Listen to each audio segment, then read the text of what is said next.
Jenny and her family moved to Bangalore 7 months ago and have been using their new home as a base to explore India with their two young boys. They love using the trains, and recent trips include Jaipur, Agra, Pondicherry, Hampi and Kochi. Jenny shares her tips and advice for families who have India on their travel bucket list. You've been living there since April, and a lot of members of the group have concerns about hygiene, particularly when it comes to food. Do you have any top tips that you can share with us, Jenny? With the hygiene, one thing I will say is that we moved here in April. None of us have got sick. Not one of us. No, it's been absolutely fine. We went back to England for 2 weeks. We all come back with snotty noses and colds. It's with the hygiene here. We have hand sanitizer wherever we go. We are careful about where we eat. We don't tend to pick up a samosa on a street corner if it looks like it's been sat there for a while, especially giving it to the boys as well. We wouldn't do that. And it's just normal things you do in normal traveling life. Like you don't drink water out of the tap. You make sure you drink filtered water. You don't have ice in things. And you can tell by a cafe, if there's a lot of locals there and if the food's moving, then it's going to be hot, then it's going to be fine. And I know when traveling with kids, you think, oh, there's a quiet restaurant. We're not going to disturb anyone. There's a reason that restaurant's quiet. This is India. Everywhere's busy, okay? Just don't go to it. Go to the busy place and no one cares that your kids are screaming. It's absolutely fine. But we haven't been sick. That's brilliant. All I would say with the diet here is that obviously we don't eat much meat. We're pretty much vegetarian, which isn't me at all. When I went back to the UK, I had a good roast dinner with beef, or lamb actually, and my mum made me a beef casserole. So I do like my meat. I'm not a veggie. But with the diet and also just trying to make sure the kids have all the nutrients, yes, there are a lot of fruit, but you have to be careful. We do make sure they have the little bears, the little sweetie bears vitamin things, just to make sure they're having their vitamins. But that's really the only precaution that we take here. I'll just add to that actually is that when you're buying your bottled water, just make sure it has the plastic seal intact and also the plastic, the little wrapper around the top. That sometimes those bottles have been refilled using tap water and melted. The plastic seal's been melted together, but the paper around the edge hasn't been put on. So I think probably that's one thing that I would recommend looking for as well. But I think that happens all the time.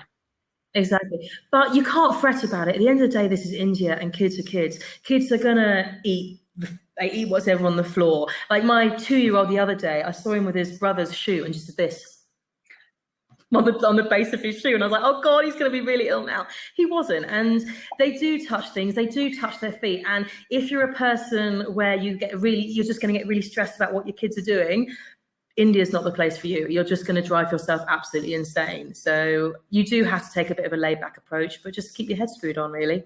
And the thing India does cater for is vegetarians, and it's amazing, isn't it? The variety of food. It's really good. The variety of food. The food is really, really good. I'll be honest, my kids don't like the curry too much. It's too spicy for them. They have a lot of omelettes. They have a lot of pancakes. They love the breads. They really, really love the breads.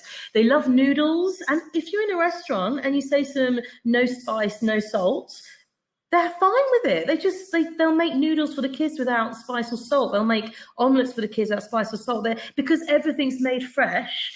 No, and they understand as well. English is very widely spoken here, so it's never really been a problem finding something for the kids to eat, as long as you're happy that, I don't know, they're not having the proper main dish of the day in that Indian restaurant. It's fine.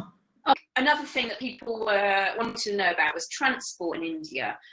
What would you recommend to a family who are coming over and to do some sightseeing? So I know you're very reliant on public transport, and would you recommend that to other families? I would. It's just, I get why people get drivers. I do. I really, really do. I've got nothing against that at all. It's easier. Someone's picking you up all the time, especially if you're going with prams and carriers and formula, whatever. You can chuck that in the car. The kids, I understand why people use drivers, and the drivers can always take you to little places along the way. But for me, it's just, I like the anonymity. I like the independence that we do things on our own and it's on our own terms. And I just love the local flavour of doing what the locals do here. I find if you have a driver, you're being a bit special, which is, I don't know how to say it. I don't mean that patronising way at all. We just like the trains. We love them. The kids absolutely love going around in autos. They love the trains. If I put them in the car, they're just going to play up, and I'll have to put Peppa Pig or Paw Patrol. It's Blaze. Blaze is a big thing now. I'll have to put that on the tablet for them, and I feel like we're not really engaging in India if we're doing that. The trains, you've just got to book them crazy in advance. That's the only thing. That's where India is quite inflexible, that they just get booked up so quickly. But you can often get on a waiting list. We went to Pondicherry, had a weekend booked in Pondicherry, and it wasn't until that night we realised we were on the train. And then leaving Pondicherry, it was only a couple of hours that we were confirmed again. But there's a website, I can find it somewhere, where it gives you the probability of whether you're going to get on that train or not. But that's absolutely fine. The autos are just fun. Admittedly, no, there's no car seats in them, so there is that safety element. But we enjoy them, and we took them all around Sri Lanka as well, and it's fun. It's a fun way for us to travel around. I'm with you on the tuk-tuks. Something about having the wind in your hair, feeling really sort of, I don't know, close to everything, and don't go super fast, do they? So you do sort of feel... Oh, no, they really don't. And that's the thing, like also going around Bangalore here where we live, the traffic is awful. It is really, really awful. So we're not going fast at all. We're really, really not. And if anything, the reason I would get a car in Bangalore now and again is if it's a really hot day and I know we're travelling in rush hour, I don't want to be stuck in a tuk-tuk with the sun beating down and the pollution, because, oh my God, my head just goes a bit crazy. So that will be actually when I would get a car. But there are places you need a car to get to in India. Not everywhere's on the train network, but if you are traveling here and it's your first time here, more than likely you can get around on the trains, get to a train station and then hop on a tuk-tuk. It's very unlikely that you would need a car to get to a place. So would you recommend that families who are planning a trip look at the train times and the train fares and book in advance of even arriving in India? Yes, I would actually, which I know kind of goes against the whole idea of free travel and whatever, but to a certain extent, yes, in India, you do have to have a good idea of where you're going to be. And festivals happen all the time, and I can't keep up with them. And we went, where were we? We were up in Rishikesh, and what festival was it? I don't know what festival it was, but everywhere was completely booked out because it was this festival that we had no idea what it was. So you do, to a certain extent, need to plan, because there is a lot of domestic tourism here. And even though a lot of families don't come traveling here, it's still a big backpacker place for solo travelers and couple travelers and people in their 20s and whatever age. And there's a lot of domestic travel. So you do have to generally book things more. And I just find with kids, and because how the roads are here and how the pavements are here, you don't want to hop between hotels like perhaps you would in Thailand or Vietnam or Laos or something, because it would just be so much for stress. Just use booking.com, use Airbnb, and just find it and book it, which means, yes, you do have to do your research before getting here with working out your itinerary and how long you're going to need in each place. All I would say is that they do have a foreigners quota, so that if you get here and you haven't been able to get on a train for some reason, you can turn up to the station, leave the kids with one parent, just one parent go, toss a coin, work out who goes. You don't want to take your kids here. And you'll have to battle through the crowds, get those elbows out, get to the front.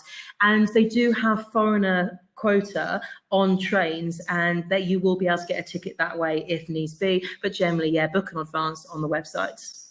And have you done a sleeper train with your kids? Yes, that's more what we do, because our kids are so young. Being on a train for 10 hours during the day with them, I know I say there's space on the train, but even still, 10 hours with a 2-year-old and a now 4-year-old on the train during the day, trying to entertain them. Sorry, that doesn't appeal to me. It really, really doesn't. Maybe when they're older. So what's fantastic with Bangalore is there's so many sleeper trains. So that's generally what we do. And so the train will leave about 8 o'clock, 9 o'clock. We've almost got a 10 o'clock one. And we hop on the sleeper train. We get our bedding all given to us. We tend to go 2AC now with the boys, because it's just a bit more comfortable. And Also, is it kids under 5? If a child's under 5, you're not allowed to actually book them a train seat. They've got to come on with you. So you will have to share a bunker with your child. I'm always stuck with Ezra, who still wakes up in the middle of the night wanting milk, and trying to give him hot milk on a sleeper train whilst you're rocking away is insane. Anyway, I digress. So with the sleeper train, so we get all the bedding out, and they give you bedding, they give you blankets, you have a pillow, you snuggle down, and you get in, and the kids will fall asleep. And the thing is, the rocking of the train sends them to sleep quite quickly, and then you wake up somewhere new, and it is wonderful. And you're always woken up by someone going chai, chai, chai, chai, chai, chai. That's the tea. I love and that you have a cup of tea, and you wake up somewhere new. I think that's a great recommendation, because that's one night accommodation included, isn't it, in your travel? I mean, you obviously pay more for the ticket, but it's an experience. Exactly. And we find that a lot of the accommodation, if you tell them you're arriving at 7 o'clock or even 6 o'clock in the morning, and you give them the advance warning, generally they're really accommodating, and they're like, yeah, that's absolutely fine, you can check in early, that's fine. So you can then get there. And we often find, because it's often hot as well, so we go out and we'll go for breakfast and we'll do a bit of a walk, and we'll come back for 10 o'clock, and then everyone will nap, and then we'll nap for, I don't know, a couple of hours or 3 hours, even longer, whatever, and then you're kind of refreshed for that weekend. So yeah, it works out really nicely for us. So we're all about the sleeper trains. We love them.